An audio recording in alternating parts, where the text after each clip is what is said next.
कोरबा जिले में छत्तीसगढ़ सोसाइटी एवं यूथ फाउंडेशन के तत्वाधान में एक शरीर से दिव्यांग कटघोरा जवाली के सुमरन सिंह को उनके जीविकोपार्जन के लिए छोटा सा दुकान खोलकर दिया गया।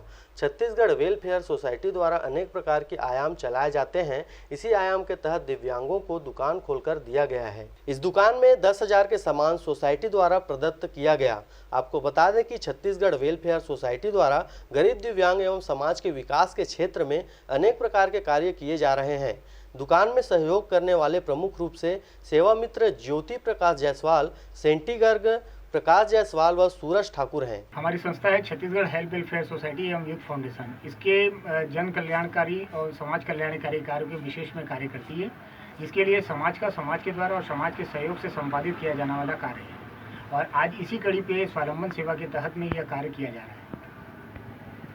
मैं कमा खा नहीं सकूँ, मोर भैया मन दुकान खोल दी हैं, मैं कमाऊँ खाऊँ और मोर परिवार ला पोसूँ। मेरा नाम सेंटी गर्ग है और हमारा आज का कार्यक्रम है ग्राम जवाली में छत्तीसगढ़ हेल्थ वेलफेयर सोसाइटी एवं यूथ फाउंडेशन कटघोरा, इसके दोनों के संयुक्त तत्वाधान से स्वावलंबन सेवा मित्र के मिश्रित संयोजन से आज हम लोग ग्राम जवाली में दिव्यांग भाई ग्राम जवाली के सुमरन सिंह कंवर दिव्यांग भाई के लिए एक स्वावलंबन सेवा के तहत एक छोटी सी दुकान का कार्यक्रम की ओपनिंग के लिए आए हैं और इनके लिए छोटी सी दुकान खोले हैं। Bureau report RJ रमझाझर।